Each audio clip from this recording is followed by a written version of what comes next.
નમસ્કાર વિદ્યાર્થી મિત્રો, ધોરણ 10 વિજ્ઞાનની અંદર પ્રકરણ નંબર 11 માનવ આંખ અને રંગબેરંગી દુનિયા, જેની અંદર આપણે છેલ્લે વાતાવરણીય વક્રીભવન એટલે શું એના વિશેની માહિતી જે છે મેળવેલી હતી. વાતાવરણીય વક્રીભવન કે પૃથ્વીના વાતાવરણમાંથી પ્રકાશ જે છે એ પસાર થાય ત્યારે એના વળવાની ઘટના કે જેને આપણે વાતાવરણીય વક્રીભવન તરીકે ઓળખતા હતા એના વિશે આપણે જોયેલું હતું. અને એની પછી જે છે એ આપણે આગળ વધવાનું હતું, તારાઓનું ટમટમવું. બરાબર છે. ચલો આપણે પહેલાં જે છે અહીંયા જોવાનું છે, સમજવાનું છે, અને પછી જે કંઈ લખાણ છે એના મુદ્દાઓ આપણે જોઈશું, જે તમારે તમારી પાકી બુકની અંદર લખવાના છે. ઓકે, હવે જુઓ, આપણે અમુક ઘટનાઓ કીધેલી હતી. કઈ કઈ? તો કે એક તો જે છે એ તારાઓનું ટમટમવું. તારાઓનું ટમટમવું. પછી બીજું તમને કીધેલું હતું કે વહેલો સૂર્યોદય. વહેલો સૂર્યોદય. પછી બીજું તમને કીધેલું હતું કે મોડો સૂર્યાસ્ત. સાંજના સમયે. પછી તમને બીજું એક હજી કીધેલું હતું, કયું? કે તારાઓ જે છે એ જે જગ્યાએ હશે, ઓરિજિનલ જે સ્થાન હશે એનાથી થોડાક તમને આભાસી સ્થાન એનું ઉપર જણાશે. એટલે તારાઓ વિશે તમને કીધેલું હતું. એટલે આ બધી ઘટનાઓ જે કાંઈ છે. અને બીજું તમને કીધેલું હતું કે સૂર્ય જે છે એ બપોરે કેવો બતાય છે? તો કે બપોરે આપણને જે છે એ ગોળ બતાતો હોય, જ્યારે સવારના સમયે અને સાંજના સમયે જે છે એ આપણને કેવો બતાય છે? તો કે અંડાકાર બતાય છે. અંડાકાર જે છે એ બતાય છે. એનો મતલબ કે એનો આકાર જે છે એ તમને આવો બતાય છે. તો આ દરેકે દરેક ઘટના માટે જવાબદાર કોણ છે? તો કે વાતાવરણીય વક્રીભવન જવાબદાર છે.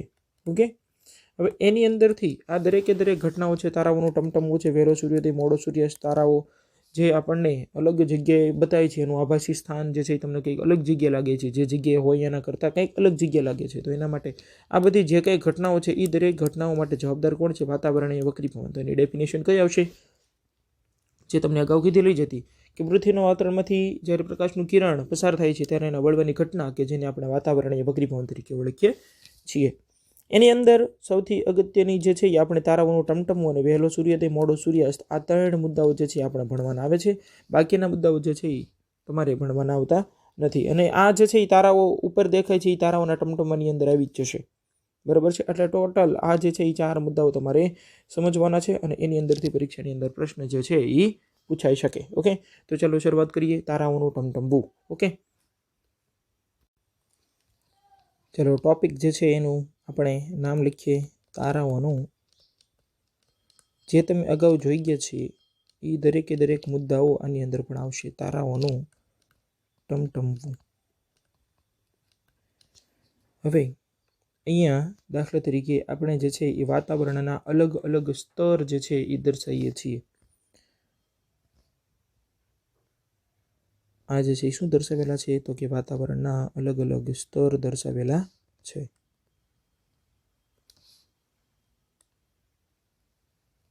પ્રકાશનું કિરણ જ્યારે વાતાવરણના સ્તરમાંથી પસાર થાય છે, દાખલા તરીકે અહીંયા જે છે એ કોઈ એક સ્ટાર દર્શાવેલ છે.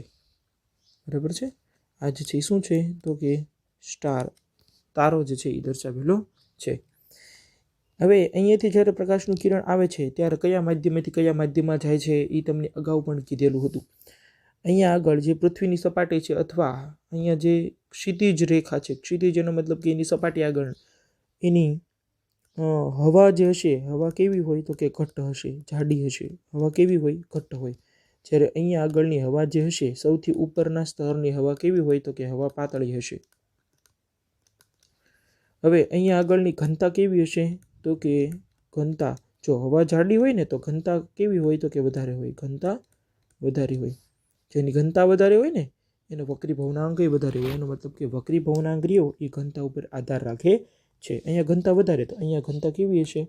અહીંયા ઘનતા જે છે એ ઓછી હશે. વક્રીભવનાંક ઘનતા ઉપર આધાર રાખે, એનો મતલબ કે ઘનતા વધારે તો વક્રીભવનાંક વધારે. અહીંયા જે છે એ શું આવશે? વક્રીભવનાંક વધારે. અને અહીંયા વક્રીભવનાંક કેવો હશે? તો કે અહીંયા જે છે એ વક્રીભવનાંક ઓછો હોય। હવે થાય શું ભાઈ જુઓ, અહીંયા જે છે એ પાતળું માધ્યમ છે અને અહીંયા જે છે એ ઘટ્ટ માધ્યમ છે। તો પાતળા માધ્યમમાંથી ઘટ્ટ માધ્યમની અંદર આવે, અહીંયા જે છે એ કેવું માધ્યમ? પાતળું માધ્યમ। અને અહીંયા જે છે કેવું માધ્યમ? તો કે ઘટ્ટ માધ્યમ। એનો મતલબ કે થાય કેવા પ્રકારની રચના? આ જે છે એ બે માધ્યમોને જુદી પડતી સપાટી આગળ દોરેલા લંબની રચના કરેલી છે। હવે જ્યારે પ્રકાશનું કિરણ, આ જે છે એ શું છે? તો કે પ્રકાશનું કિરણ છે। પ્રકાશનું કિરણ પાતળા માધ્યમથી ઘટ્ટ માધ્યમની અંદર આવે ત્યારે લંબ તરફ વળે છે। એનો મતલબ કે નજીક આવે છે। જુઓ, આ લંબની રચના હતી। આ જે છે એ શું છે? આ જે તમને દર્શાવેલ છે એ શું છે? લંબ છે।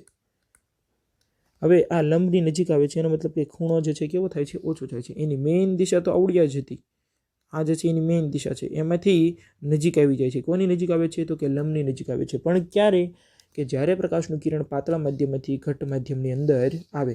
હવે જો આપણે દર્શાવીએ છીએ કે જ્યારે પ્રકાશનું કિરણ આ જે સ્ટાર છે એમાંથી પ્રવેશે છે અને વાતાવરણના જુદા જુદા સ્તરમાંથી પસાર થાય છે અને ક્યાં આગળ પહોંચે છે? અહીંયા કોઈક અવલોકનકાર સુધી પહોંચે છે। અહીંયા કોઈક વ્યક્તિ ઊભો છે, ધારો કે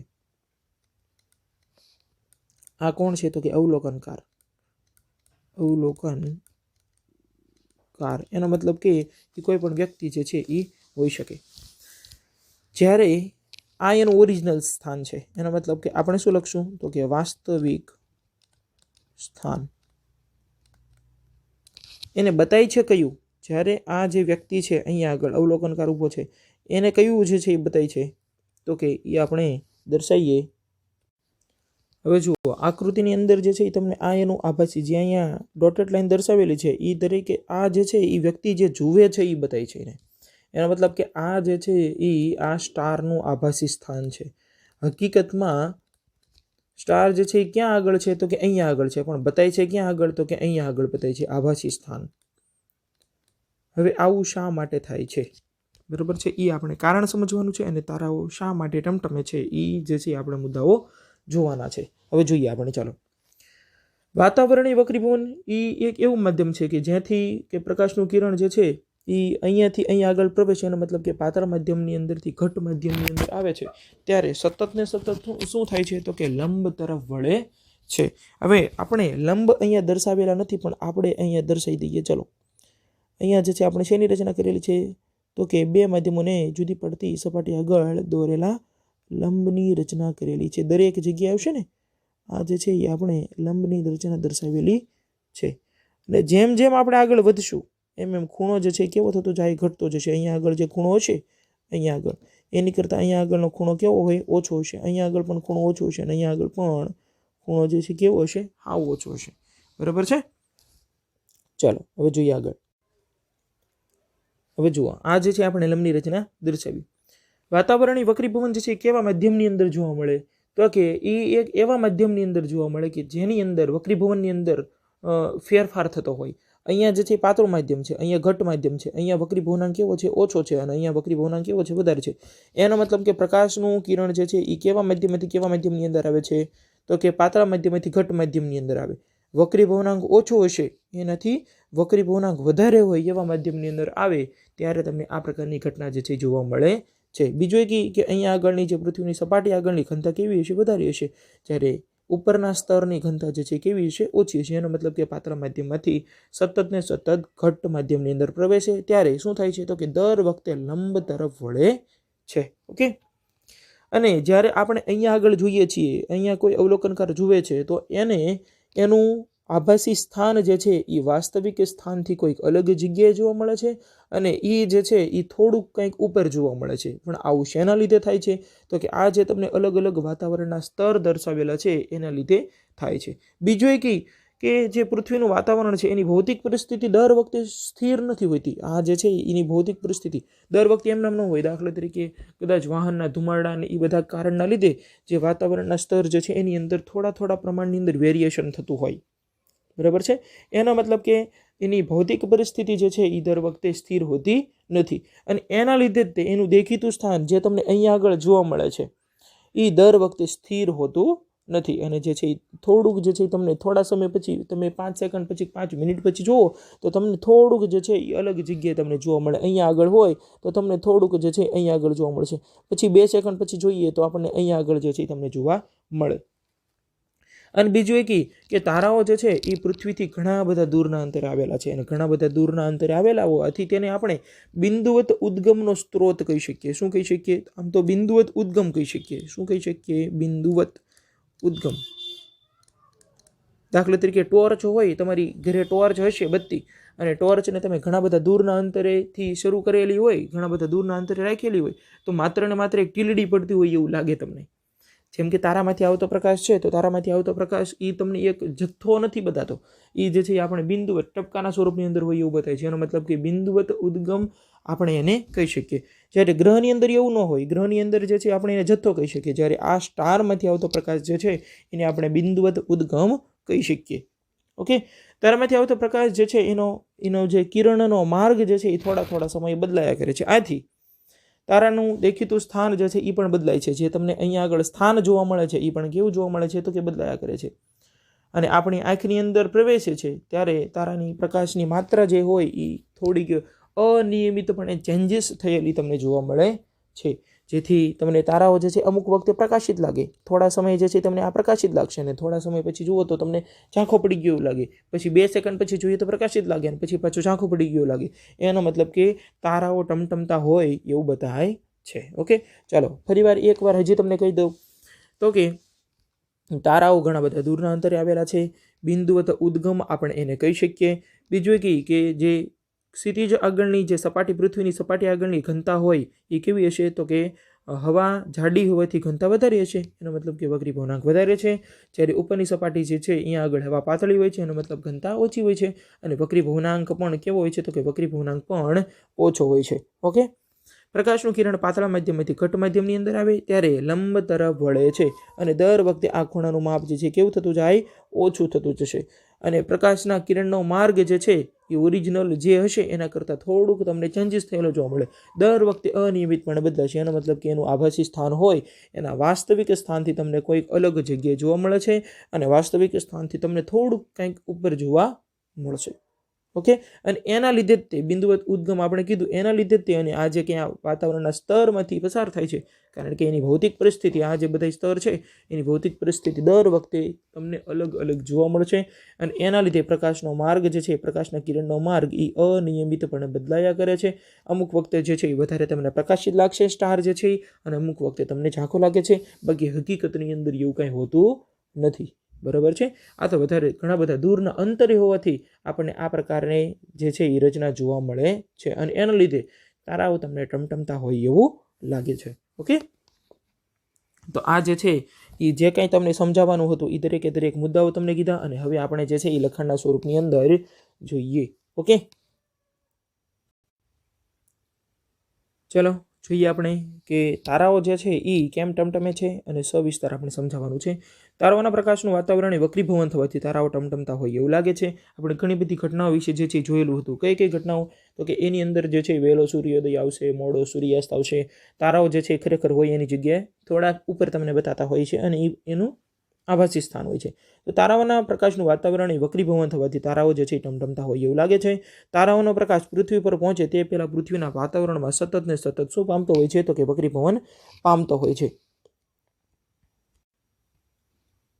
હવે જોઈએ આપણે કે વાતાવરણીય વક્રીભવન એ જ માધ્યમની અંદર જાય કે જેની અંદર એક જગ્યાએથી બીજી જગ્યાએ જતા વક્રીભવનાંક જે છે એની અંદર ક્રમિક ફેરફાર થતો હોય. હવે જો તમે આગળ આપણે જોઈ ગયા છીએ કે જે સ્તર દર્શાવેલા હતા એ સ્તરની અંદર સૌથી ઉપર જે છે એ વક્રીભવનાંક કેવો હોય? ઓછો હોય. જ્યારે સપાટી આગળ વક્રીભવનાંક કેવો હશે? વધારે હશે. એનો મતલબ કે પ્રકાશનું કિરણ પાતળા માધ્યમથી ઘટ માધ્યમની અંદર આવશે ત્યારે લંબ તરફ સતત વળશે. પૃથ્વીની સપાટીની નજીક તરફ જતા હવાની પ્રકાશીય ઘનતા વધતી જાય છે. તમે કીધેલું જ હતું કે જે સપાટી આગળની ઘનતા કેવી હશે? તો કે વધારે હશે. જ્યારે ઉપર તરફની ઘનતા કેવી હશે? ઓછી હશે. તેથી તારામાંથી આવતો પ્રકાશ જે છે એ ક્રમશઃ પાતળા માધ્યમથી ઘટ માધ્યમની અંદર પ્રવેશે. તો પાતળા માધ્યમથી ઘટ માધ્યમની અંદર આવે તો શું કીધેલું હતું? પાઘલ, એનો મતલબ લંબ તરફ વળશે. લંબ તરફની દિશાની અંદર વાંકો વળે છે. હવે અંતિમ વક્રીભૂત કિરણ જે છે એ આકૃતિ તમને આગળ જે આપણે દર્શાવેલી હતી એની અંદર થોડુંક વેરિએશન, અહીંયા આગળ તમને સ્તર દર્શાવેલા નથી, આપણે જોઈશું. દર્શાવ્યા મુજબ પાછળની તરફ લંબાવતા જાણવા મળે છે કે તારાનું આભાસી સ્થાન જે છે એ મૂળ સ્થાન કરતાં તમને થોડુંક ઉપર તરફ જે છે એ જોવા મળે છે, જે આપણે આકૃતિની અંદર જોઈએ. જે તમને આ બધા મુદ્દા કહી જ દીધેલા છે, પણ તેમ છતાં તમારે તમારી પાકી બુકની અંદર દર્શાવવાના છે અને પાકા કરવાના છે. તો ચલો જોઈએ આપણે. આ પ્રકારની આકૃતિ જે છે આપણે દર્શાવેલી છે, પણ આની અંદર આપણે જે છે શું દર્શાવેલું છે, તો કે આની અંદર આપણે એના વાતાવરણના અલગ અલગ સ્તર જે છે એ દર્શાવેલા છે. આ રીતના જે છે એના અલગ અલગ સ્તર દર્શાવેલા હતા. અને દર વખતે પ્રકાશનું કિરણ જે છે એ શું થાય છે, તો કે લંબ તરફ વળે છે. બરાબર છે, એવું તમને કીધેલું હતું. દર વખતે આ જે ખૂણો હોય ને એ ખૂણાનું માપ કેવું થાય છે, ઘટતું જાય છે, એવું તમને દર્શાવેલું હતું. આ ખૂણાનું માપ કેવું થાય છે, ઓછું થાય છે. હજી અહીં કદાચ તમે સ્તર દર્શાવેલું હોય તો અહીંયા આગળ આ પ્રકારની રચના કરો તો અહીંયા આગળ ખૂણાનું માપ કેવું હશે, સાવ ઓછું હશે. એનો મતલબ કે પ્રકાશનું કિરણ પાતળા માધ્યમની અંદરથી ઘટ માધ્યમની અંદર આવે તો શું થાય છે, તો કે દર વખતે લંબ તરફ વળે છે. ઓકે, તો ચલો જોઈએ આપણે આ ભાઈ આગળ, કે જે તમારે લખાણ તમારી પાકી બુકની અંદર અને આવડી આકૃતિ પણ તમારે તમારી પાકી બુકની અંદર લખવાનું છે. પરીક્ષાની અંદર પૂછાય તો અહીંયા આપણે દર્શાવવાની છે. ઓકે, અને ક્ષિતિજ પાસે જ્યારે જોવામાં આવે ત્યારે જે છે એનું જે સ્થાન હશે એ તમને કોઈક અલગ જગ્યાએ જોવા મળે છે. એનું વાસ્તવિક સ્થાનથી થોડોક તમને ઉપર સ્ટાર જે છે એ બતાતો હોય છે. વળી પૃથ્વીના વાતાવરણની ભૌતિક પરિસ્થિતિ જે છે દર વખતે કેવી નથી હોતી, તો કે સ્થિર હોતી નથી, સ્થાયી હોતી નથી. એનો મતલબ કે દર વખતે સ્થિર હોતી નથી. આથી તેનું દેખીતું સ્થાન જે છે એ પણ સ્થિર હોતું નથી, પરંતુ થોડુંક જે છે એ કેવું થાય છે, ચેન્જીસ થયા કરે છે, બદલાયા કરે છે. તારાઓ પૃથ્વીથી ઘણા બધા દૂર આવેલા હોવાથી તેને આપણે બિંદુવત ઉદ્ગમ તરીકે ગણી શકીએ. જ્યારે ગ્રહને આપણે બિંદુવત ઉદ્ગમ તરીકે ગણી શકીએ નહીં. એને આપણે શેના તરીકે ગણી શકીએ, એને આપણે જથ્થાના સ્વરૂપની અંદર જે છે એ ગણી શકીએ. બરાબર છે, એને આપણે બિંદુવત ઉદ્ગમ નહીં, પરંતુ બિંદુવત ઉદ્ગમની જગ્યાએ આપણે એને ઉદ્ગમનો સ્ત્રોત જે છે એ ગણી શકીએ. બરાબર છે. તારામાંથી આવતા પ્રકાશના કિરણનો માર્ગ જે છે એ કેવો થાય છે, થોડોક ચેન્જીસ થયા કરે છે. આથી તારાનું દેખીતું સ્થાન પણ બદલાયા કરે છે. અને આપણે આંખની અંદર પ્રવેશતા તારાના પ્રકાશની માત્રા પણ અનિયમિતપણે બદલાયા કરે છે. જેથી તારો જે છે એ કોઈ વાર પ્રકાશિત દેખાય છે, તો કોઈ વાર જે છે એ તમને કેવો બતાય છે, ઝાંખો બતાય છે. જેથી ટમટમવાની અસર જોવા મળે છે. બાકી હકીકતની અંદર ઓરિજિનલની અંદર આ પ્રકારની રચના હોય છે નહીં, પણ વાતાવરણ એ વક્રીભવન થાય છે એના લીધે જે છે એ તમને તારાઓ ટમટમતા હોય એવું લાગે છે. ઓકે, એટલે આ જે છે એ તારાઓના ટમટમવાની અંદર આટલા મુદ્દાઓ તમારે દરેક દર્શાવવાના છે. અને એની પછી નેક્સ્ટ આપણે જોવાનું છે કે ગ્રહો જે છે એ કેમ ટમટમતા નથી. ઓકે, તો ચલો જોઈએ ગ્રહો કેમ ટમટમતા નથી એ મુદ્દાઓ. આપણે લખીએ કે ગ્રહો કેમ ટમટમતા નથી.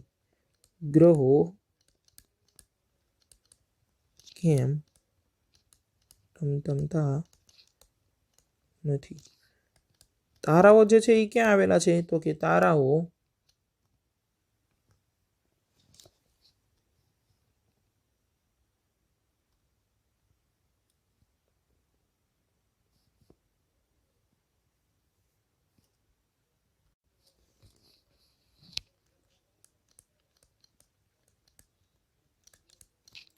પૃથ્વીથી કેટલા બધા, તો કે પૃથ્વીથી ઘણા બધા દૂરના અંતરે આવેલા છે. અંતરે આવેલા છે. હવે જો આ દૂરના અંતરે આવેલા છે ને એટલા માટે આપણે એને બિંદુવત પ્રકાશનો ઉદ્ગમ કહી શકીએ. જ્યારે ગ્રહો જે છે એ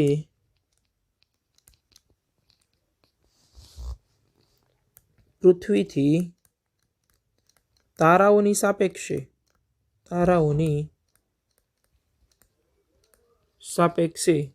ક્યાં આવેલા છે, તો કે ઘણા બધા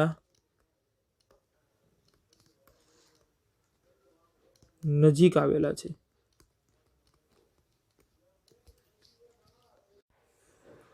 હવે જુઓ, ગ્રહ પૃથ્વીથી તારાઓની સાપેક્ષે જે છે એ ઘણા બધા નજીક આવેલા છે. આને આપણે બિંદુવત પ્રકાશનો ઉદ્ગમ કીધું, પણ આને આપણે બિંદુવત પ્રકાશનો ઉદ્ગમ કહી શકીએ નહીં, પરંતુ એ જે છે એ કિરણનો જથ્થો કહીએ છીએ, અથવા તો એનો આપણે સ્ત્રોત કહી શકીએ. આને આપણે ઉદ્ગમ કહીએ છીએ કારણ કે ઘણા બધા દૂરના અંતરે આવેલા છે.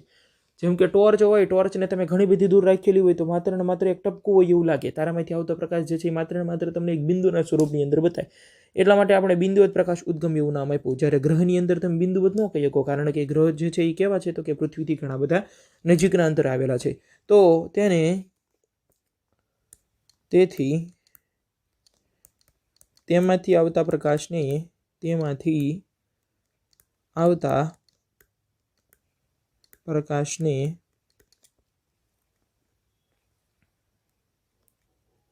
બિંદુવત ઉદ્ગમનો સમૂહ એવું આપણે નામ દઈએ. બિંદુવત ઉદ્ગમનો સમૂહ અથવા તો જથ્થો, સ્ત્રોત કહી શકીએ, જથ્થો કહેવાય.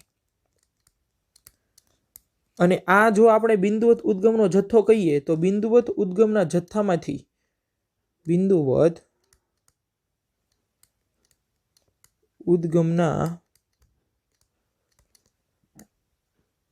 જથ્થામાંથી તમારી આંખમાં પ્રવેશતા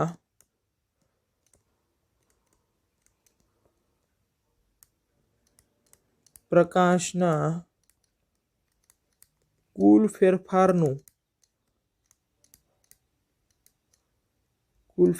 જે છે એની અંદર માઇનર ફેરફાર થાય છે અથવા તો ટોટલ ફેરફારનું સરેરાશ મૂલ્ય 0 લેવાય.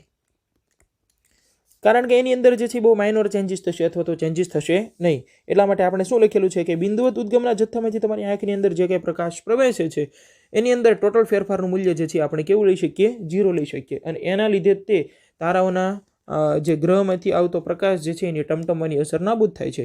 કારણ કે એની અંદર કંઈ ફેરફાર થતો નથી, પ્રકાશની માત્રાની અંદર કોઈ પણ પ્રકારનો ચેન્જીસ થતો નથી. એટલા માટે આપણે સરેરાશ મૂલ્ય કેવું લીધું? 0 લીધું. કારણ કે એનું કારણ મેઇન જ તે કયું કે એ જે છે એ પૃથ્વીથી નજીક આવેલા છે, તારાઓ જે છે ઘણા બધા દૂરના અંતરે આવેલા છે. ટોટલ ફેરફારનું સરેરાશ મૂલ્ય જે છે એ આપણે 0 લઈ શકીએ. તેથી જે છે એની ટમટમવાની અસર કેવી થાય છે? તેથી તેની ટમટમવાની અસર નાબૂદ થાય છે. ટમટમવાની અસર જે છે એ નાબૂદ થાય અને એના લીધે જ તે નાબૂદ થાય છે. અને તેના લીધે જે છે એ ગ્રહ ટમટમતા નથી. આ તમને કારણ કીધા ને આને પણ આપણે જે છે એ પ્રશ્નના સ્વરૂપની અંદર જોઈ લઈએ. ચલો,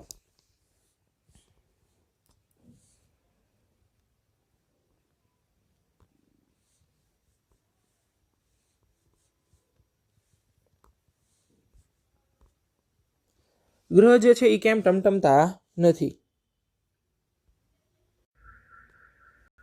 ગ્રહ કેમ ટમટમતા નથી એનું કારણ,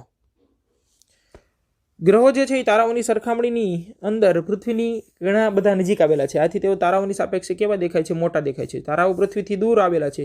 એટલે અહીંયા જે તમને કયો મુદ્દો કીધો કે તારાઓ જે છે ઘણા બધા દૂરના અંતરે આવેલા છે, જ્યારે ગ્રહ જે છે એ પૃથ્વીથી તારાઓની સાપેક્ષે ઘણા બધા નજીક આવેલા છે. તેથી તારાઓ બિંદુવત ઉદ્ગમ આપણે કહી શકીએ અને ગ્રહો જે છે પ્રકાશના વિસ્તૃત ઉદ્ગમ તરીકે આપણે ગણી શકીએ. અને એથી જ તે તેમના બિંદુવત ઉદ્ગમ તરીકે ગણવામાં આવે છે, ઉદ્ગમના જથ્થા તરીકે. અહીંયા શું આવશે ભાઈ? બિંદુવત ઉદ્ગમનો જથ્થા તરીકે ઓળખવામાં આવે. જ્યારે આપણે તારામાંથી આવતો પ્રકાશ હોય તો એને આપણે શેના તરીકે ઓળખીએ છીએ? બિંદુવત ઉદ્ગમ તરીકે ઓળખીએ. જ્યારે ગ્રહમાંથી આવતા પ્રકાશ જે છે એ આપણે બિંદુવત ઉદ્ગમના જથ્થા તરીકે ઓળખવામાં આવે છે. ઓકે, અને હવે આપણે જે ટોટલ પરિવર્તન અથવા તો ફેરફારનું મૂલ્ય જે 0 કીધું એ મુદ્દાઓ આપણે જોઈએ.